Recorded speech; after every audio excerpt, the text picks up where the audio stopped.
Like when you first become a new fish in a pond, like you have to get your situational awareness. It's just like the Oh yeah. tactics that we train with and everything like that too. You have to become aware of what's going on.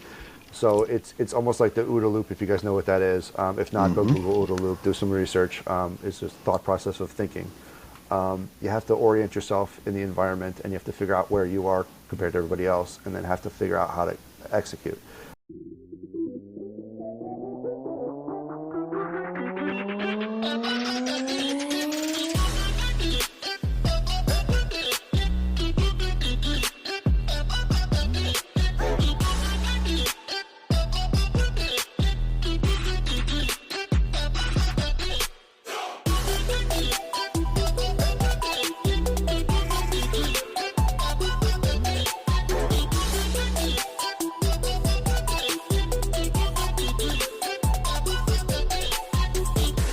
Welcome to Whiskey and Windage, the 2A podcast for the people by the people. I am Matt from Burning Powder Kick and Brass, and I'm joined by my co-hosts Adam from Silver Bullet and Mike from OCA.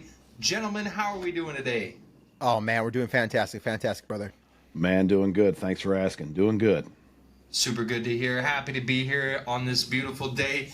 We have a great show ahead of us. We got Evan from XMOD for our 2A spotlight. Yeah. Before we get into all that, let's do the 2A news. All right, gentlemen. Well, it's no surprise we are going to Pew Party in March, coming up strong, guys. Super excited for that. If you have not got your tickets already, go get them now. There's two different levels. There's one that gets you in there, and there's one that'll get you a lot more cool stuff. But either way, your boys here will be at Pew Party. You can come take pictures with us. We'll sign autographs, all that good stuff. And we're the three best friends that anybody could have. We're the three best friends that anyone could have. But it's going to be a great time. God, we're super excited. J1, can't wait to meet you guys out there as well. But on top of that, April's going to be a busy month as well. We have Kalash Bash in Texas as well happening. Clay, shout out to the homie. It's going to be a great time. If you're an AK goon, that's the place to be. And we have NRAM happening up in Dallas, which your boy here should be going to. I'm going to make my very best effort to be there. I know we all can't go, but I really want to get up there and just represent Whiskey and Windage the best I can for all of us guys. And, man, it's such a busy. I think May has Southwest up in Georgia, right? Has an event as well. Guys. Yeah, Southeastern Range Day. Yeah. Southeastern Range Day. Thank you, Mike. So there's a lot going on. It's going in from the spring, going strong. The summertime, it's tough because, you know, in the South it gets hot, but that springtime is a time to have these events. So a lot of great events going on, guys. The only thing I also want to mention is Hawaii. I get they were the last state to join the union, but they still joined this union, and they need to abide by the Constitution of the United States. But apparently, they feel this aloha vibe means they don't have to, and they're making it very hard for their citizens to conceal carry weapons, saying it's unconstitutional or it's not legal, even though the Constitution says that you can defend yourself and the right to bear arms. So a lot going on there right now. Man, That's crazy. Correct me if I'm wrong. I might be wrong on this, but I believe that's the only state in the United States that has ever been attacked on its own soil. That's very factual. I think that's correct. Yeah, I think I'll say that's this, correct. yeah. That's the state that doesn't want its civilians to arm themselves. It sucks. It sucks, man. I lived there for 3 years. I was a citizen there for 3 years. I can tell you it was very hard being there because they are very against American culture in some ways, even though they want to be American cultures in other ways. And yeah, take that for what you will, guys. I lived there. I experienced it. All I'll say is, Tulsi, why don't you represent? Because you claim that as your state. So why don't you get representing and take care of your people? So, guys, that's all I got for the 2A News today. Hopefully the SCOTUS backs us up in that one. So Yeah. Hell yeah. Hell yeah. we also got a new review out this week at Whiskey and Windage Reviews channel. Mike, what'd you put up for the review?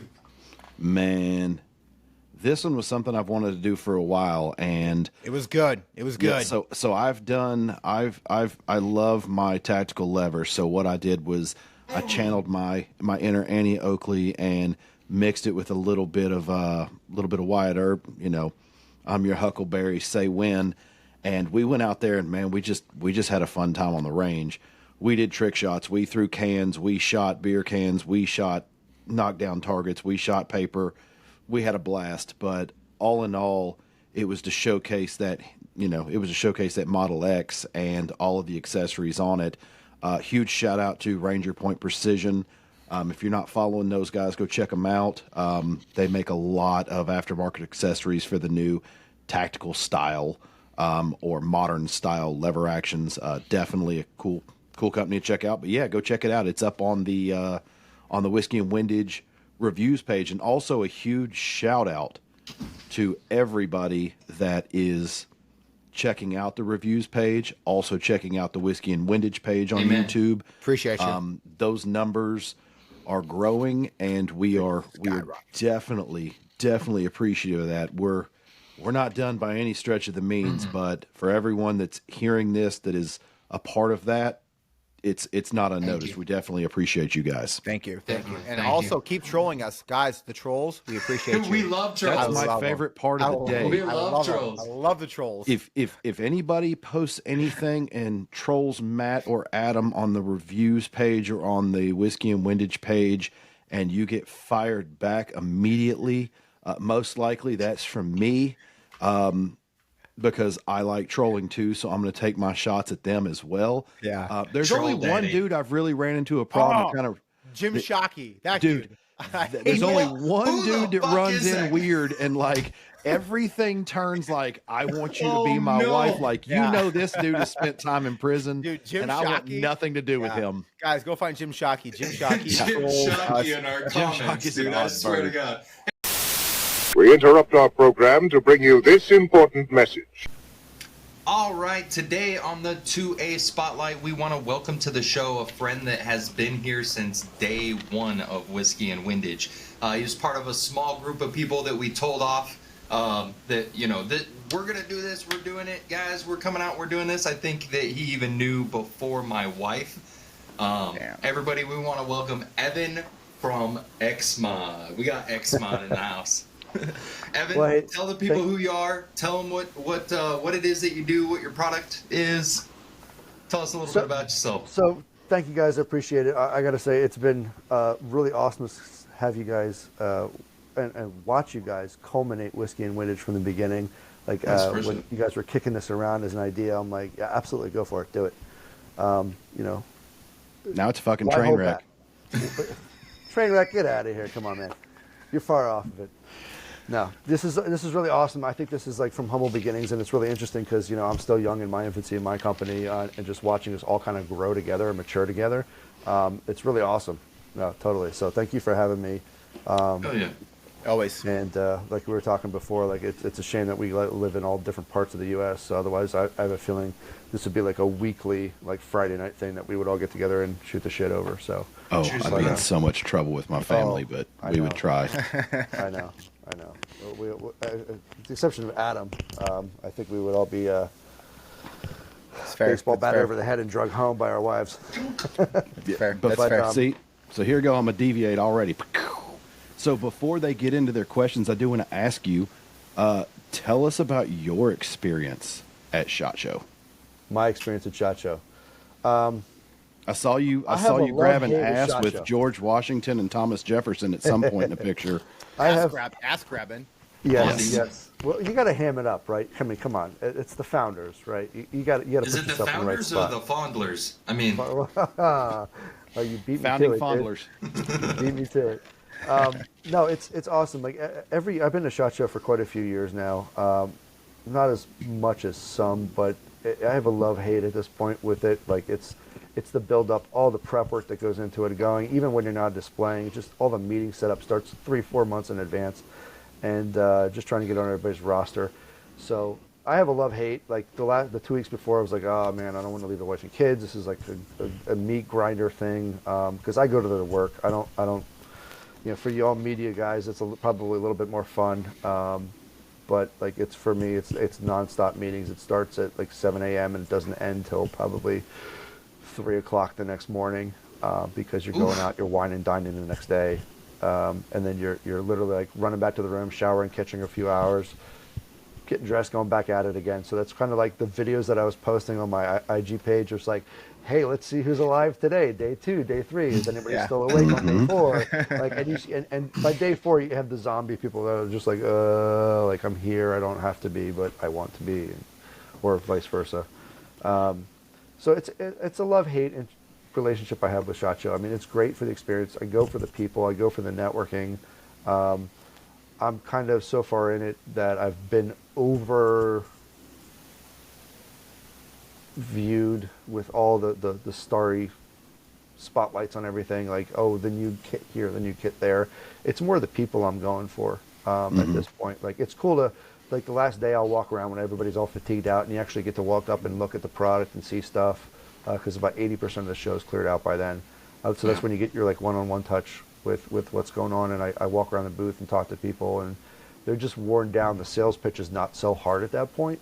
So you really get to know, like, hey, this is the product. Here this is what it is, does. dude. You know, let's just chill and talk. Like, and that's like the real days for me, is like the last day and a half of SHOT Show. But like I'm everybody else, they're trying to get those networking events and connections made. So it's fun. It's grueling. I usually lose about 10 to 15 pounds when I go, because it's just nonstop. So staying hydrated, eating, you have to start a vitamin regimen like 2 weeks in advance before going, because there's this thing called a SHOT Show crud, and Everybody you gets don't it. believe it. But if you don't take care of yourself, you don't eat, you don't hydrate, and get those vitamins in, like it takes you off your feet when you get back. I mean, I remember the first time I went, I was down for like a solid month. Oof. I couldn't function. It was nasty. That was the first time I got it. I was going to say, I talked to a couple different people and got multiple answers as far as feedback goes to the guys who were looking to put more stuff in their stores, to go and try to get one-on-one time with some manufacturers and some brands just to hear things. They say that they hated SHOT Show because they didn't have the time and they didn't have the access that they hope to have like they used to have, because there are people that go to SHOT Show now, and it is a social networking party. There are people that don't have FFLs, or that don't have FFLs, that don't have gun shops, that don't have this stuff, but somehow they find their way in, and it's not through just the easy media credential. Like, they're not even doing anything in the industry, but they're finding their way in. And so I'm finding a lot of those people just saying, that's it, like, we're done, like, we're not going to come back again. That's what, and I kept hearing, that's what NRA Dallas is for. You want to be a 2A guy and go meet with the 2A people, take your ass to NRA Dallas. If you want to put guns in your shop and put kits in your shop, you need to go to SHOT Show. And I saw that. I hear that side, but then I also hear the side of, hey, everybody's there to network. So, like, you got to get used to it. Yeah, so I've gotten a lot of feedback of my, because I talked to everybody about everything. Like, what was it like before? What was it like now? So a lot of the vendors side of it that pays for these big ass expensive booths. Some of them cost over $1 million. I'm not joking. Yeah. That's why you'll see them year after year for a decade, and they'll tweak them here and there. And a lot of the guys that work the booth are the guys that I'm trying to actually get to, that are just networked and connected. And right. Just so I can help get my brand along and get it in the right eyes and whatnot. They're like, yeah, we just hate this show anymore because it's not what it used to be. It used to connect exactly what you said, Mike, with the buyers, and they would ask questions. They would give you real feedback. I'll come back to PSA because they have a really interesting way of how they came about having to avoid that whole thing while incorporating this whole new menagerie of people that have come. But it's exactly what you said, Mike. Like, it's not what it used to be, where it's like, okay, let's get the deals happening. Let's make the deals, like let's ink them. Let's get them going. So that the week after, we're shipping product to your store. We're getting new stuff out there. It's not like that anymore. And a lot of the feedback is, it's like, look, this is a media event anymore. It's the social media guys that have come in and their interviews, and literally, like, you can walk down 100-yard aisle and hit 3 people with cameras and walking around, and we're trying to work with Travis Haley over at Haley Strategic, and I know that I'm never going to touch him at SHOT Show. Like, he knows who I am, I know who he is. We're trying to get together on a few things, but like, it's Can more I touch of, like, him? I want to touch him. I bet you would. I know you do. I know you do. This fucking guy. Is no square. It's Travis Haley. Come on. Dude, Welcome to he's an Uncle icon. Adam's I mean, naked he's one of the puzzle founding, basement. like for me, in the gun industry. Like I was watching him when he had like no subscribers on YouTube, and he was just posting videos. And he talked about, here you go, Adam, go look up his banana video. I'm sure you're gonna like that one. Oh. I used to He just talks like, about- I used to Damn. like watching Travis Haley. My first introduction to Travis Haley was watching him just basically murk kids running airsoft. And I mean, like, you know, doing all his videos where he was like playing airsoft and literally just demolishing an entire field. And you're Smashing like, kids. I what are you, don't who remember is those, this but guy? so it was more of his like his inspirational like stuff that I actually listened to way back when I was still wet behind the ears, and that really stuck with me. And so he was one of like my founding fathers for the gun industry that I kind of came into. It was him, and then there's a couple other people that I'm really not happy with that I've actually been introduced to. And it's just like, wow, you're just the biggest letdown, man. It's like Never kinda meet your Elon- heroes. Never, Yeah, they never say meet your don't- heroes. never Never meet your heroes. It's exactly like Elon Musk said. Like it's like, you know, they sit there and then they freaking destroy you, and you just sit there and go, motherfucker, I'm gonna get you. Like I'm gonna come back and get you. And that's like truly the motivation. So I mean, you have to have that kind of skin when you're in this industry because it's very. If you swim in the wrong pools in this industry, it's very toxic. It's very Oh toxic. yeah. Yeah, and what I find, and it's got to be deflating to a point. You're going to have a couple, you know, CEOs and manufacturers that make really good money, but for the rest of the gun industry, if you want to get rich and make money, leave the industry. You're not going to do it in the gun industry. The gun industry doesn't make you millionaire. You know, it doesn't make everybody a millionaire. There's no money in the gun industry, so. But what sucks is when you have the influencers and the social media guys walking up that actually do make money on YouTube and all this stuff, and they're making more money than the guys that are making the product. Fuck Yeah. you. Yeah, thank you. And you're just like, wait a minute, like the roles Life are reversed. goals. Like, hey, wait a minute, you need to be in the booth, and I need to be coming to talk to you. Like, Yeah. you're the baller. Yeah, there's a Yeah. whole paradigm shift that's happened in the industry. You know, even so, I know people from, you know, the very big wigs all the way down throughout the whole middle shaft of the industry to even the gun store guys. And I'm sure, Mike, you've kind of experienced this as well. Like, ever since COVID, everything's gone upside down from a supply chain perspective for manufacturing, from raw goods to supply chain to shops.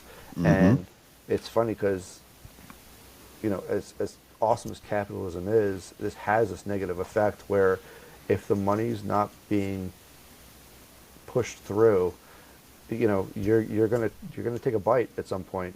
Somebody is, and it's either the CEO is going to get ranked out, or it's the little shop is going to get choked with inventory. And in an economy like this, thank you, Biden. You know, it's hard for everybody, and that's so. And kind of trying to segue into, you know, who I went to a SHOT Show with, you know, which was Tacticon, and Jake and I have Wait, had this who were they? relationship. Who were they? Tacticon. Never heard of them. Never heard of Never it. heard of Oh, dude, shut up. I was stoked to see the XMOD on Tacticon's website, and then the very same day I heard them drop your name on the 2A Procast. Like, I sent these guys, I'm always behind. I'm always like, oh, news, look at this. And they're like, we already know. But, like, I was super jacked for you, Evan. I was like, that's our boy, dude. I was Thank so you. excited. And then you were those- like, yeah, I'm going to those- SHOT Show with him. I was And was those are stoked like for you. huge wins for me, right? Because like it's beyond a daily grind. I mean, you feel the heat, you feel the pain Yeah. every single You've day. been when you're working trying to hard, start your own dude. thing, as you guys know. Oh yeah. But there's other companies out there. You know, I met Eric from AOK Holsters out there. Thank you, Yeah. Mike, for teeing that up. Dude was freaking awesome. Like Shout he out made to his way Eric, to come dude. out. Yeah, Eric's cool, the dude. man.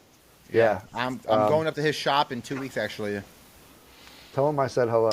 I will. I haven't had a chance to reach back out to him because it's been so busy. I know he's been busy too. I've been seeing his little reels post.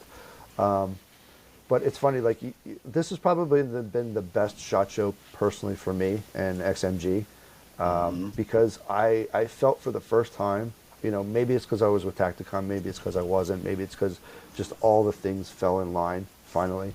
But I felt welcomed by the industry and not as the guy sitting there pounding on the door trying to say, hey, this is who I am, let me in, let me in. And I think that is a sign of times that are changing. Like, I think that there's this whole rebellious group of us in this industry who are sick of the shit, and we're going to start changing things because we are the next generation coming up. We're the next leaders in the industry. Pushing over those gatekeepers, dude. Yeah, I mean, it's not even like we're coming through. So it's everybody from NRA to GOA, and these are like tangents that we could spend hours on. And I'm not going to go there right now, but I'm just going to touch on them. Like some of these guys. So if you look at Mad Minute Tacticians and Nolan from Tacticon, they're touching on all this stuff that literally has been like brewing under my fingernails to just like claw into these topics. And I just wish there was more time in the day for us to address all these issues. But there's not, and it's so political. I mean, across every level, there's no innocence to anything anymore. I mean, I was going to say, I think also with that though, Evan, I think it's also growth as you as a person, and I feel it in the gun shop, you know, on the gun store side of things, trying to call and talk to the, you know, I'll just name some people. It's not that I'm negative with them, but I'm tired of calling and trying to talk to the Noveskis of the world and talk to the LMTs and the Staccatos and the Knights Armaments and begging them, basically trying to figure out, when I first started, it was how can I trick them into making them think that I'm something bigger than I am so I can carry their product. Right. And I tried that for a while, and all it did was make me harbor a lot of anger and a lot of resentment. And it came to a point where I just let go and said, I don't care. I'm doing this with or without brand A, B, C, whatever. And all those brands now, I carry them. But it's your paradigm is shifting for you, because it's no longer, oh my gosh, I need a fish to bite. I don't care what fish. My bobber's out there and it's just floating, and I just, please, some fish bite. And you got to the point where you're just like, you know what? Yeah, I need a fish to bite, but screw it. I'm not just hoping for any fish. Like, at this point, I'm just going to do my thing and let the process sort itself out. And so I think it takes a little bit of pressure off of you by doing that. You and SHOT Show, like you said, had a good time, made good connections, and like you said, it might be your best one yet. Yeah, I mean, so like when you first become a new fish in a pond, like you have to get your situational awareness. It's just like the tactics that we train with and everything like that too. You have to become aware of what's going on. So it's almost like the OODA loop, if you guys know what that is. If not, go Google OODA loop, do some research. It's just thought process of thinking. You have to orient yourself in the environment, and you have to figure out where you are compared to everybody else, and then have to figure out how to execute, because everything is execution, no matter what aspect of life. Like, you know, all of Adam's daily motivational videos, which I watch all the time. Oh yes, no, seriously, like a lot of these things, I'm like, yes, finally. Like, I hate being on screen. I hate being in front of people, but I love to teach. I'm not a screen guy. I'm a real life type of person, which segues into also how Jake and I get along so well. I'd rather teach all that stuff. I've taught that stuff. I've been a personal coach and mentor for a lot of people, and it's funny. It's always so sour when you have to take your own advice. But anywho, getting back to kind of what we were talking about, and my brain just fucking shut off. So where were we? Yeah, over there. We were just talking about SHOT Show and how it was good for you, and I mean, and that kind of segues into my last question. Like, overall, now that all the dust is settled, everybody's content has come out. Like, looking at it in retrospect, like, I hope it was fun and productive. Hope it wasn't all work and no play, but like, overall, it was good for Evan and good for XMG. Yeah, I believe so. And I think, you know, we're kind of tactfully partnering with Tacticon on a few fronts. So we're trying to get them to handle most of our civilian sales while we still focus on DoD-based stuff.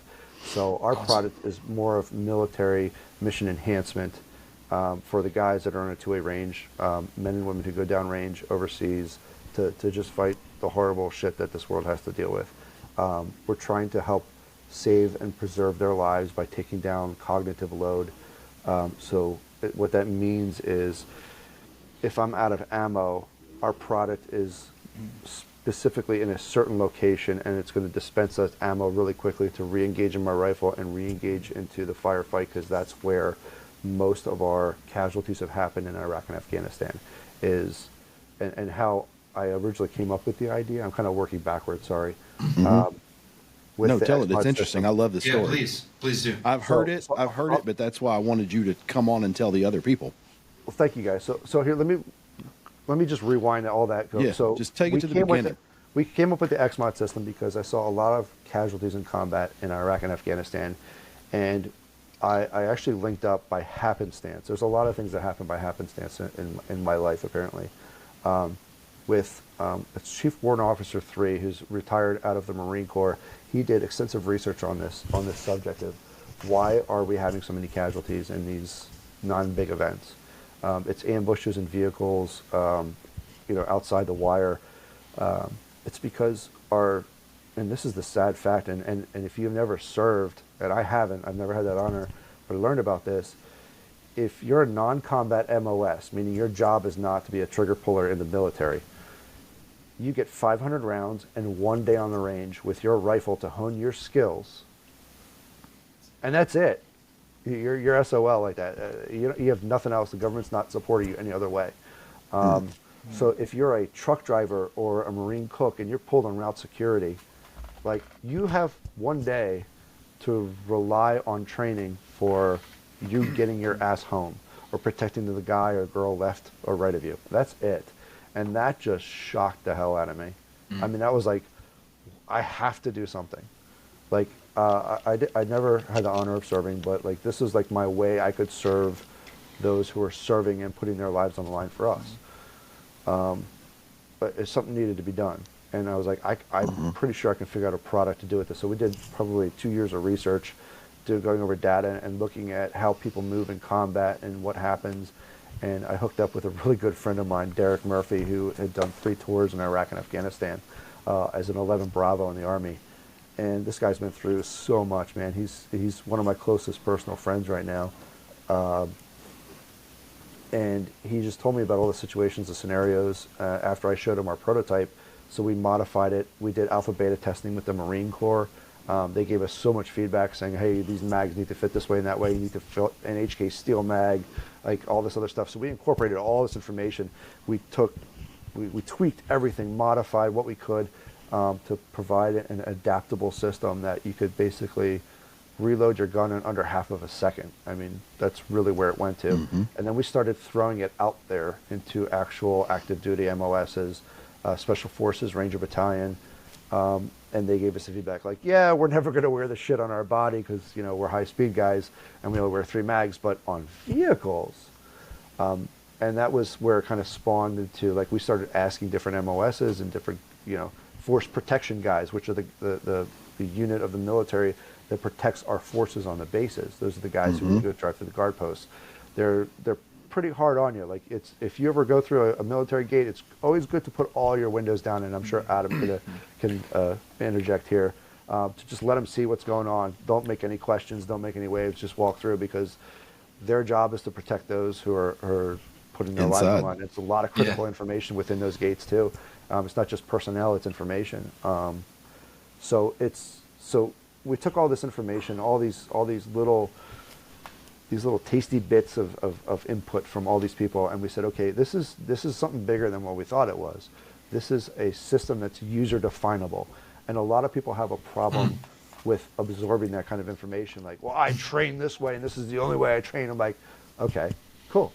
But there's going to be a law that comes out, like in Pennsylvania this past February, where it says you can't carry a long gun with a magazine in your long gun in your car. You can still carry, no problem, if you have a permit. But so a lot of our guys in PA here are mounting our box on the inside of their vehicle with their rifle next to it. Now in half a second I could reload, charge my rifle, and be ready to go. So it's adaptable. I mean, that's the whole thing. That's what the premise of XMOD is. And it's trying to bring new technology, which is like one of the hardest things, like, to bring into anything.gov is new technology, something new, and then getting people to buy in on it enough to say, hey, like, this is a thing, we should do this. And you have to have basically 3 levels of approach to that. You need to have your brass at the top. You need to have your mid-level guys who are your like G8s, your processing, your procurement guys, and then you have to have your trigger puller sign off on it. So coming into this whole thing, I had no idea what this process entailed. I wish somebody would have told me. I probably still would have been crazy enough to do it anyway, but I thought it was just the trigger puller sign off. Like the SF guys, like, oh, we want this, we love it, like let's get these things going. That's like, you look at Adam, he's like, yeah, no, that's not the way it works. Well, also, I was going to say, back to your technology in .gov. Technology in .gov. That's our industry. It's an oxymoron. Yeah, but like technology in our industry. I mean, we're still running around with a variant of a stoner rifle. We're still running around in this world, not in our military, but with a variant of a Kalashnikov rifle or the exact copy. We're still walking around with John Browning's designs, like the 1911. Like, we haven't came out, like, we've came out with everything under the sun, but either these guys just struck gold when they did, or no one wants. And I think what it is, honestly, is it goes back to why I respect another guy in the industry. I'm not going to talk about him today, but he spends a lot of money on engineering. I think there's a lot of these companies out there that don't want to spend it. I know you did. You spent money on engineering, R&D, all of this stuff, and that shit costs money. And these other guys, whether they're making a gun or a suppressor or a magazine or a plate carrier or an optic, like, you know, if you look at the standards for the drop test, I mean, yeah, it's a drop test on an optic, but it's not that rigorous. No, it's not. I think that in general, no one's coming out with innovation. So you are an innovator in this industry. I'm a disruptor, and everybody fucking hates that. I'm not gonna lie. But the military doesn't want innovation. The problem is the military as a whole does not. That's why we're still running 113 tracked vehicles from the 60s. That's why they're still running the same variant. The military, unless you're a cool guy group, unless you're special forces, like the normal military, are still using the basic AR, the M4 they've been using for 20 plus years. They don't like change. They don't want innovation. They're not running the cool kit. They're not running cool gear. We're still running gear from 1990s. Like, the most soldiers in the Army are wearing technology from the 1990s. You're in a high-speed unit, Adam. I was training my wife's military unit on weapons tactics, and they literally had serialized A2s from like 60s. That's what I'm talking about. The rear sight aperture wouldn't function. But that makes it easier. But honestly, that makes it easier to leave over in the Middle East when we fly off and leave it there. I mean, it's just old. But see, we left all the cool high-speed shit there. Oh, no, that's for our reserve units and our National Guard stuff. Yeah. Oh, oops, a bonehead move. Yeah. It sucks, but innovation in the military is hard because the military doesn't like change. It's hard to change policy in the military. We'll change, like, you can have a hair color or your nails a certain way. I'm not joking. Or we can change like every base, name. That costs like $25 changing our weapon systems. And Evan, you said something earlier, and I'll be honest, because I was attached to the infantry for a long time, I'm a medic, so I'm a hybrid of a warfighter and a non-combatant. Most infantry units, and I hope someone lights me up in the comments. Most infantry units in the United States military active duty don't get much more trigger pulling time than non-combatants do still to this day. Not much. Go out there, qualify, be done. They might do more drills. They might do more of that things, but actual bullets in rounds downrange on their own time, they rarely get more than anyone else nowadays. Yeah, even my wife's unit, she's through Army Medcom. She's a veterinarian, but they do food supply and stuff like that. I'm Medcom, baby. I'm Medcom. So they had 30% ammo allocated for this year's qualifications, and I'm sitting there going, okay, so we're using steel-tipped ammo. Why are we doing that when we could use regular, FMJ ball ammo at half the price? Like, it's funny the details that they scrutinize. It's just mind-blowing. And yes, I know everything is an SOP and procedure and doctrine. Like, you can't. So with our product, we have a magnetic upgrade kit, and Adam, I know you love it because you're like, this thing is freaking powerful. You can actually screw these magnets into our mounting plate, and it's to click onto armor. And I said, well, why don't, at the beginning of this, we were like, well, you can drill it to your armor and stuff like that. And they were like, whoa, you know how many years that would take to get through just putting a screw hole into armor? Like, you have to have a solution where it doesn't touch the armor. So we can't thought outside the box and, okay, well, how about magnets? And at first magnets, I was like, it's just going to slide off. It's going to knock off until you found the fucking magnets I found. They're no joke. They're no joke. Until you find the magnets I found. They're no joke. They're no joke at all. You don't want to put your finger or any other appendage of yours, between it. Unless you're into that thing. Yeah, unless you're into that whole thing. That'd be a bad day. So innovation in industry is one thing. I think it's your holdings companies, your big companies that control most of the marketplace, at 80% of the marketplace. They're not going to do anything unless you have their blessing. So guys like me, they're going to hate. And there's surprisingly a large number of us. So it's kind of funny because I have this kind of blood oath between like these other 4 companies that I'm working with, maybe 5. That are innovative companies that have new technology, something cool. It's like, we're going to do the lemming thing. Like if one of us makes it, we're going to like reinvest in the other people financially and bring them in through the path. And that's kind of one of my things. Like I'm a product designer developer. That's what I went to school for. And it was always my idea to have a company where I cut the path, I figure out the process, and then all these other people I'm going to bring in behind me in the wake. Because there's no other way to get new innovation into the industry. How many different AR-15 companies are there from the last 5 years that have popped up? More than you can count. Holy Half shit! of them are shit too. Yeah. So it's Evan, it's mind-boggling.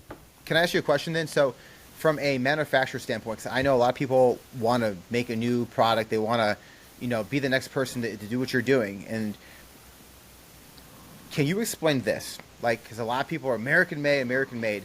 From being someone that makes a product, like how hard is it to make it fully in America as opposed to outsourcing? And like, is it feasible nowadays because of cost and you're trying to make an affordable product? I mean, of course we want to make American-made products, but like, where is there a balance to it? Is there just how is that nowadays?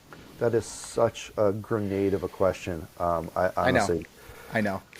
So I'm going to take this approach. So American-made versus non-American-made. Yeah. So our MSRP is about $315.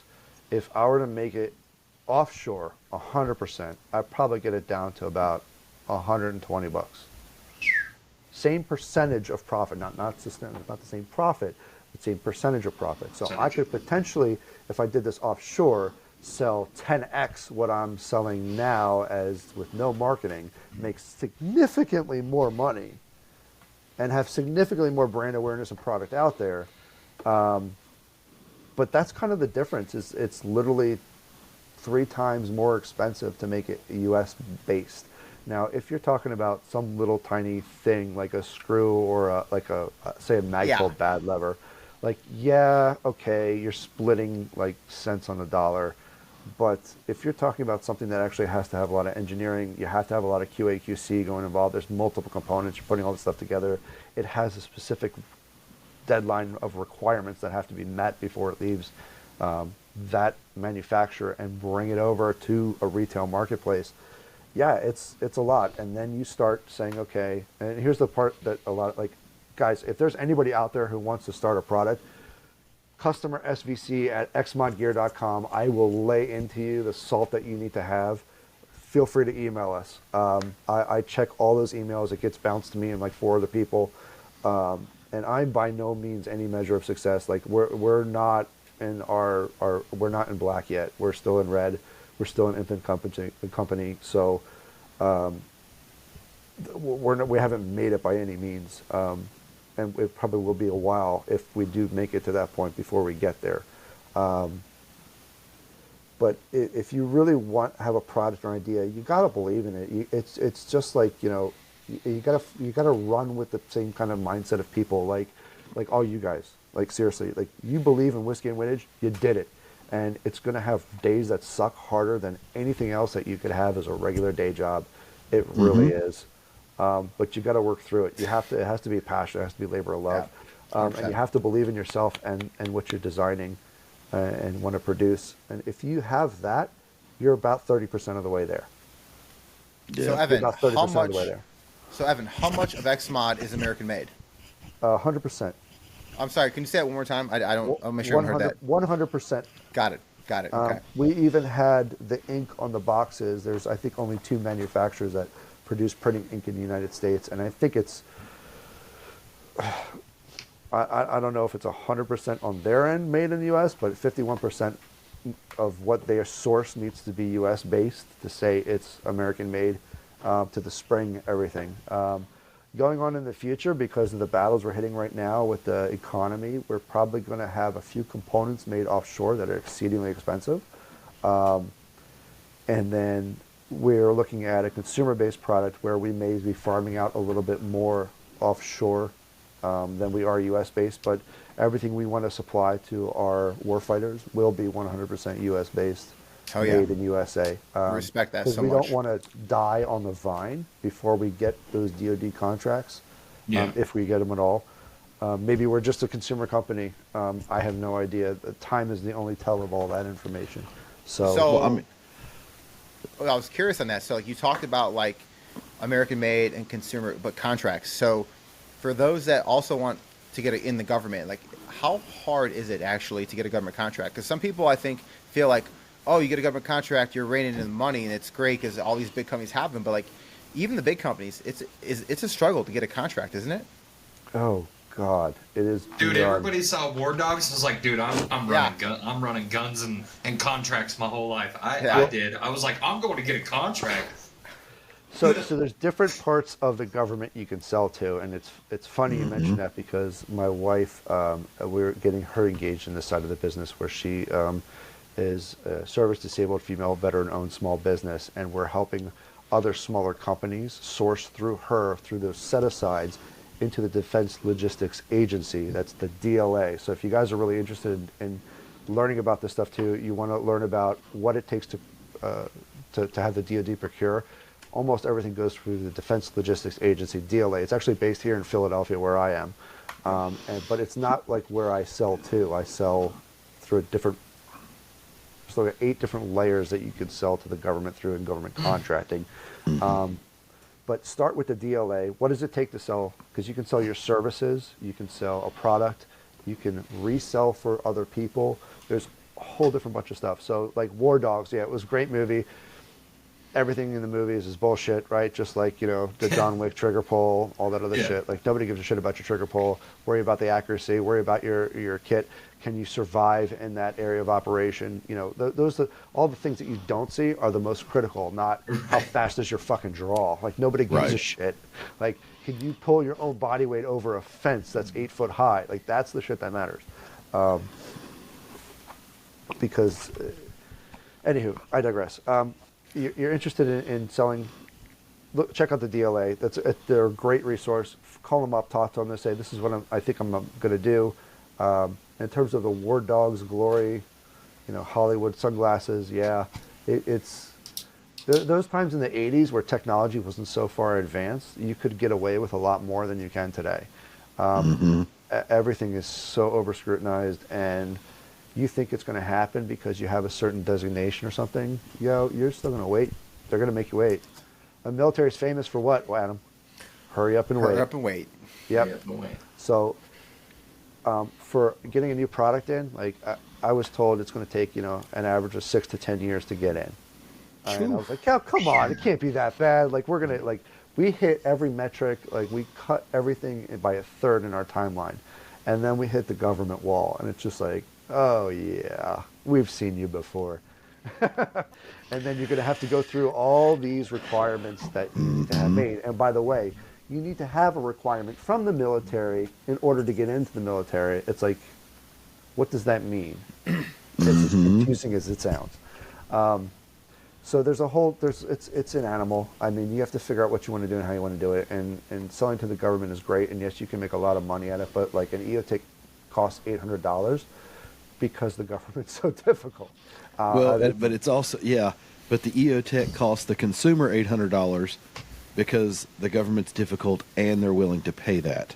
Yeah. That's the other thing that trickles down. I know a buddy, actually a customer of mine sells to the government, and he sells computers to like government office buildings, and he's buying the same Dell computers that I can pick up for $6.99, $8.99 at the local Best Buy, and he's selling them for $2,000 a piece because he's procuring all of them, and they just fork the money out. And he's like, they pay me because they don't want to pay someone to do the job, and in the long run, they end up paying me 10 times what that person would have done that job for. Yep, absolutely. But the funds allocated. The thought All they process care is so backwards. Yeah.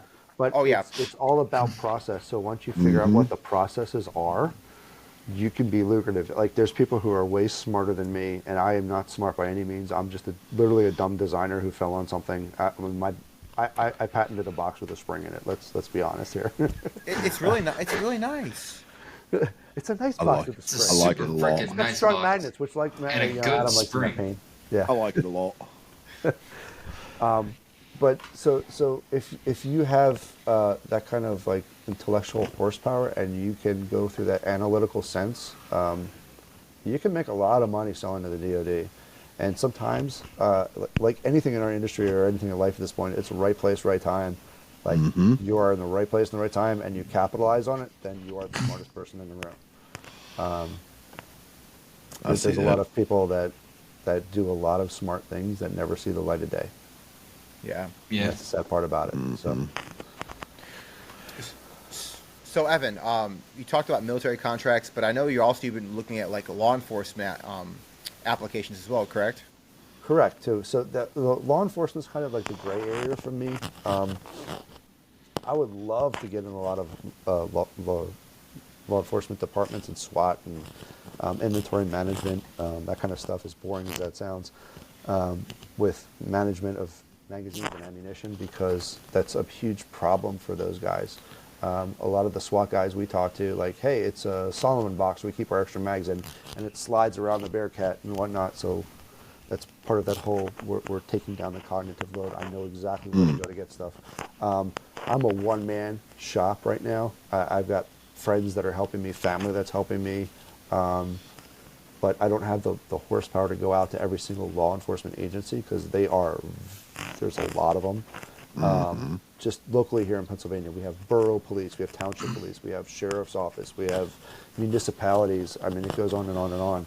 And, I just don't have the horsepower to do that, but I've spoken with a lot of people that reached out through Instagram, through the website, and they said, this is a great solution. We need to put this in squad cars. We need them in Bearcats, in case there's, a mass shooter event, we can grab stuff and go.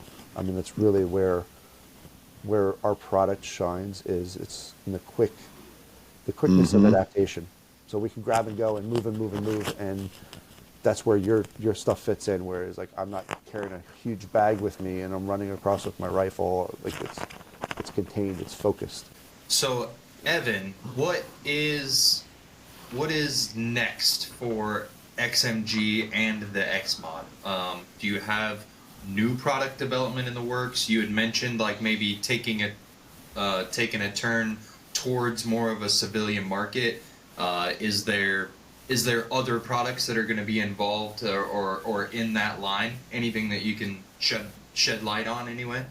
Yeah, sure. So I'll start with what I can shed light on, and then I'll touch on the things that I can't. So we have we How Adam does it. No lights. I'm spoken for now. So I'm going to hit it right here. What are you doing, step bro?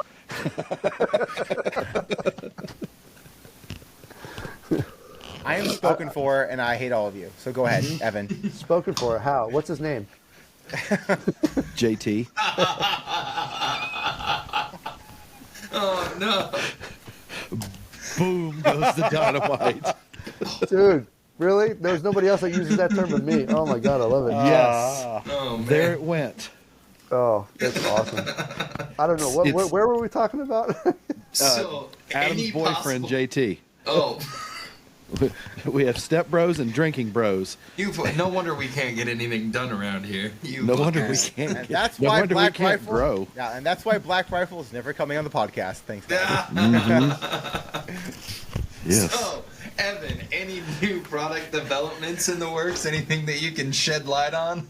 All right, so the next thing coming out, because we're focused on all modularity and adaptivity. Of course. So we have something called sticks, STIX. So we have a 4 sticks and a 6 sticks panel. So they're pretty. They're basically like PALS panels that you can web your own Molly kit into, so you never have to web Molly again, and you click them on and off the mounting plates. Nice. You could check it out on our YouTube channel. There's a few short videos on it, and we just kind of did it as a teaser for what's coming out next. When it's going to be out, I have no idea. We got to get the XMODs moving way more first, because the stuff that my tools cost about $250,000 a piece, so they're pretty expensive. I mean, we make our stuff rugged, as you guys know. So that'll be next, and then there's a few things I'm working on with a whole group of very intelligent individuals that I met at a Ranger Battalion that are no longer with the Ranger Regiment, and then a few other tech companies. We're going to be going after the IVAS program. So if you know what IVAS is, Google it, check it out. It's pretty high speed, pretty high tech. I designed something back in college that goes neck and neck with what that program is, and we can maybe do a follow-on video on that, because the technology is really awesome there. It really gets everybody nice and like futuristic technology. Ooh. And then there's other products that I'm working on with other companies. I do kind of like white label / black label product design for, and I have a few things out there that nobody knows that I designed, and nobody tells anybody else about it. So it's kind of like that. I'm not that the unsung hero kind of guy. I like the gray man attack. You're the quiet professional. Yeah, try to be. There you go. In more ways than one. And then there may be some big news coming out with Tacticon. I was going to ask you. Not saying, just saying. Yeah, I was going to ask you, without spilling the beans too much on everything. So you're going to take, like you said, you're going to keep handling the government side of everything, and possibly or potentially or however this goes, maybe let the consumer stuff run through Tacticon, or let them help handle that. What is your hopes for that relationship with Jake and the guys at Tacticon that you formed? Like, what is your hope for XMOD with those guys? So I'm the first product they've ever brought on that wasn't actually produced by Tacticon, which, like, can't tell you how honored I am, because I actually know Jake real personally. Like, the first phone call Jake and I had, it was like 4.5 hours. And then, like, once a month, him and I jump on a 4 to 5 hour call, and we talk about everything: life, the companies, the business. We mentor each other. We kind of like are there for each other as a peer-to-peer level. And sometimes, he probably picks me up off the ground more than I pick him off the ground. But we're there for advice for each other. And it just kind of like, I think seeing him in the environment with his crew, because I've only met him once, and that was down at Soft Week in Tampa this past year. And it was like, hey, you're that guy from the internet. He's like, what? Who are you? I'm like, the guy you've been talking to on the internet. And he just kind of was like, whew. And he sent me a text afterwards going, dude, I feel so fucking bad. That was you? And I'm like, yeah, man, it's cool. Don't worry about it. I'm like, I'm kind of starstruck because I didn't expect to see you here. But his and I relationship, I think, are going in a positive direction. I'll leave it at that. I don't want to talk too out of turn. No. Because there's a lot of stuff that him and I have to discuss, just as our friendship matures and develops, as well as what we can do business-wise. And as you know, because you guys are friends and you're in business together, like, you want to do business with your friends, and not people you just don't know. And that's kind of what you're talking to a little bit earlier, Mike, about how you mature, and you kind of do your own thing at some point. It's just like, I'm not out for the dollar. I'm not chasing the dollar. I'm chasing, like, the relationships, because the money is always a byproduct. I was always told, and it's an old cliched quote, but it's always one of those: do what you love or do what you know's right, and the money will come. Mm-hmm. Yeah, my parents give me the same advice too. That's why I'm still broke. No kidding. Yeah, I'm still waiting for that, but it's Took a like bunch of evidently advice from broke people. I'm still broke. No, but evidently so- I don't know what love is because I'm I a do what government I love employee. and I'm not making money. I mean, I'm a government employee, so you already know. Yeah. But I mean that goes to the salt of who you are as a person. I mean you got to follow your passion. You got to follow, the people that you run in sync with. And man, there's some fucking pit vipers out there that'll act like they're your best friend and do all this shit, and they just try to rob you blind. Yeah. And I've come across so many people like that. As soon as I started my own business, it was just the floodgates open, so that you start to become even better at picking who's in your circle.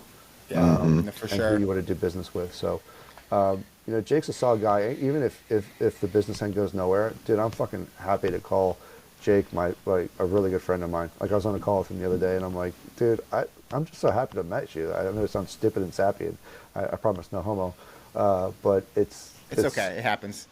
Around you more than anybody else, Adam. But It's true. but you choose your circle. I mean, and you get better at choosing who's in your circle. And we're men and we're alphas, and that's you have to choose wisely, because otherwise it becomes very painful. Yeah. Well, all we have at the end of the day, all we have is our word. Yeah. And so, as long as you do what you're supposed to do, and you fulfill your word, it's all you can be judged by. Right, and I give this advice out a lot too. I said, you know what? I've seen one car follow a hearse. I've seen over 1,000 cars follow a hearse. I've never seen a U-Haul full of cash following a hearse. So, pick which vehicle and how many, because that's going to be the critical part. Hell yeah. Live your life Respect. to the max. I'm not saying save all your money. It's no. Have fun. Live your life. Hell Be yeah. honest with who you are. But To respect Evan, respect. And Evan, since you're on Tacticon, by the way, the boys don't know this, but I want to make an official challenge to Nolan, a tactical flip-flop run and gun. So let him know. I'm down, bro. We could do a tactical run and gun in flip-flops. Call out. Ranger panties and call out, bro. we were talking to. I'll bring that up to him next time I talk to him. I'm going to be chasing his flip-flops here in the next week or two to get on a phone call with him. But we were actually talking with another armor company, not an armor company, but like a Target Steel company, and they're going to do a flip-flop in the center mass. So you shoot the Nice. flip-flop just for them. So Oh, you could send one of those to Lucas. there you go. Oh, don't get us started on pockets. Oh, God. Dude. Yeah, well, I'm don't Team know. Tacticon, dude. My money's on Hey, Nolan. just to let Nolan know, if he wants a steel cage match with all of T-Rex arms, I will be his partner, and we can I'll flip-flop stand it in up. his corner, Yeah. dude. I'll Yeah. stand in his corner. Dude, we were stirring up hornet's nest between Agaloite and oh my God, Botkins at SHOT Show. Like, putting me and Nolan in a room together is So I have to caustic for ask everybody you. else. I have to ask you. Did Mr. Botkin and Jake and Nolan ever cross paths at SHOT? Because I'll the tell you, tension we were was. fucking looking for him. we were looking for. We were fucking looking for him. So I Luke swear was- he had was he peoples in hiding? the Botkins crew out looking and keeping eyes on us, so that Oh, way man. they would like radio in and just keep them away. 'Cause- All I Someone's hear on is his way. all I hear is Lucas was hiding from Jake and Nolan. That's all I'm hearing. That's all How I'm did you hearing. hear that from? I'm curious. Do you have a source? all I'm or- hearing. You, Yeah, you're yeah, media. You have to protect your source, right? So okay. But offline, I'm interested to know who you heard that from. Because no, we were looking for him. We were just saying, hey, look, let's get this on, because he was making some pretty fucking bold claims, dude. Like the dude's sure got did. ghost Let's cojones talk at it this out, point. dude. Yeah, so Talk now. I will make a bold claim, and I'll make a bold claim, and I want one of them to talk to me about it, because I'm going to make a bold claim on Tacticon, and it's just I want someone to educate me. So I've started building knockdown targets on my range, and it's AR-500 steel with a metal rod and a hinge, and when you shoot it, it falls down. It's mounted to a piece of 4x4 pressure treated wood. I can tell you right now, 50 rounds in, I would not want to be that wood. You look at the splatter off of that AR-500. Yeah.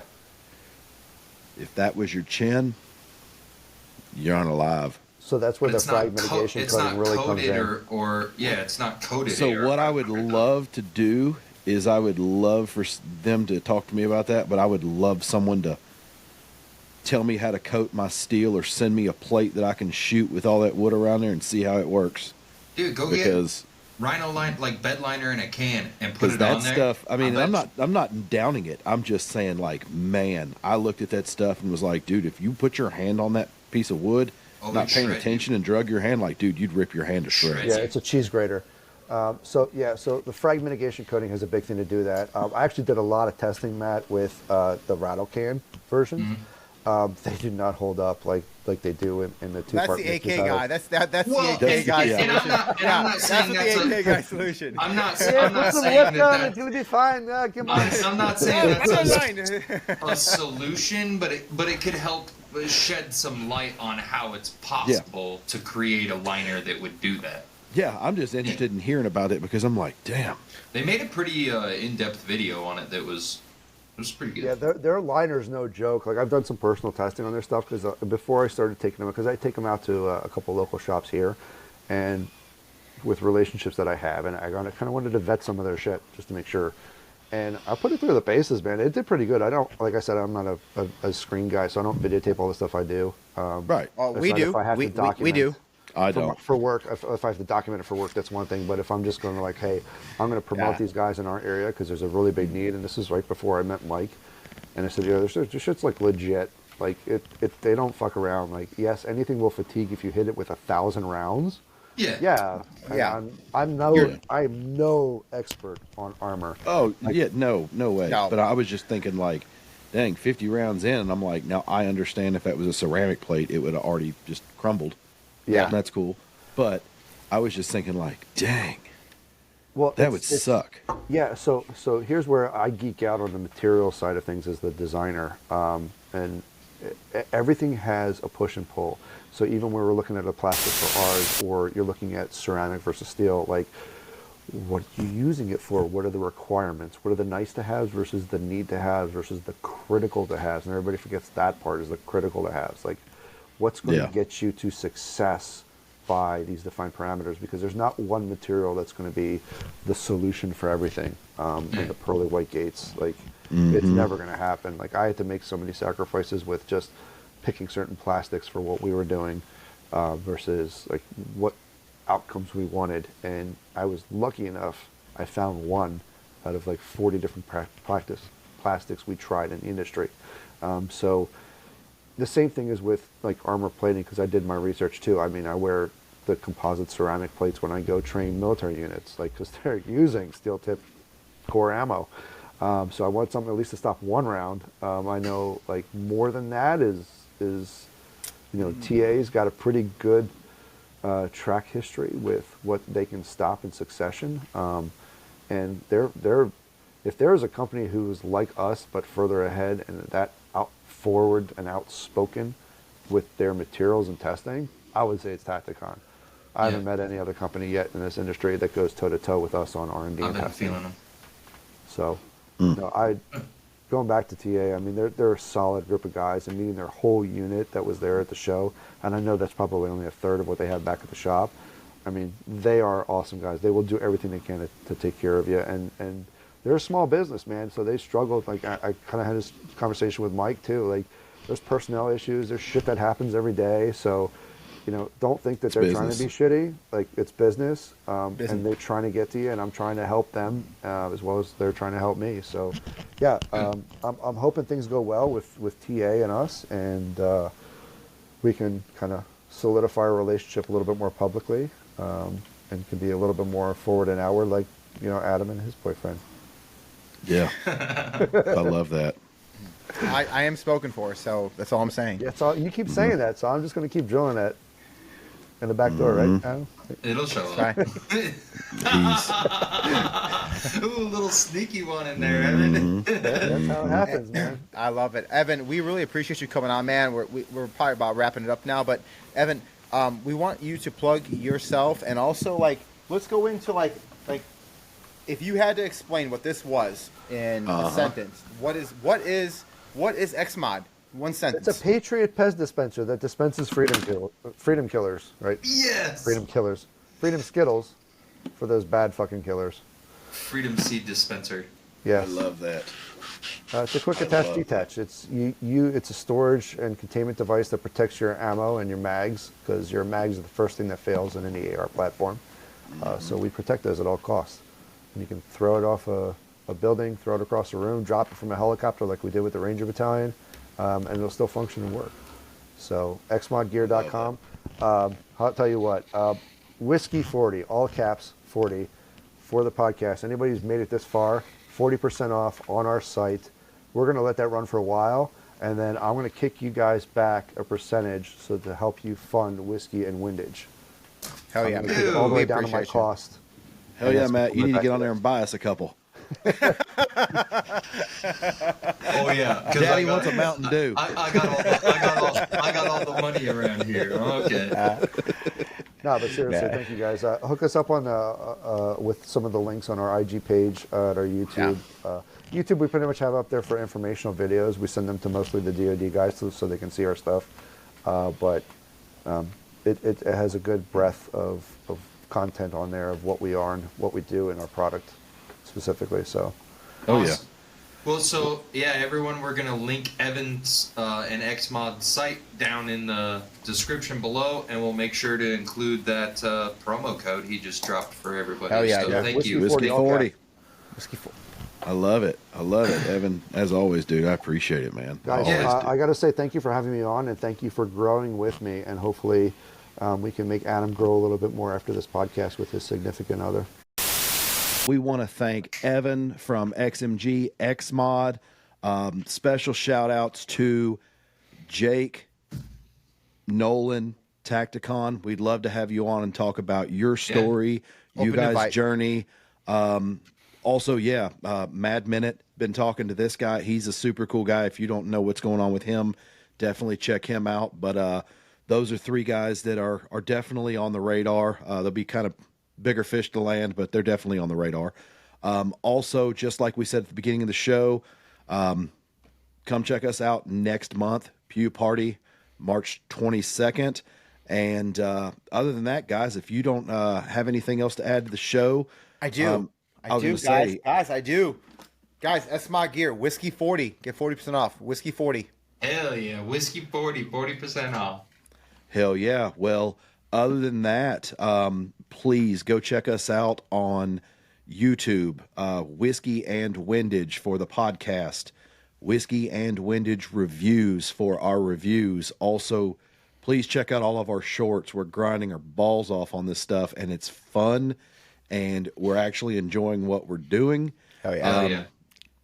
You know, if you guys have any suggestions, any ideas, please always send us your comments. Put them in the, put them in the feed. Let us know. And other than that, guys, on behalf of Adam, Matt, we appreciate you guys for watching, and we'll catch you on the next one.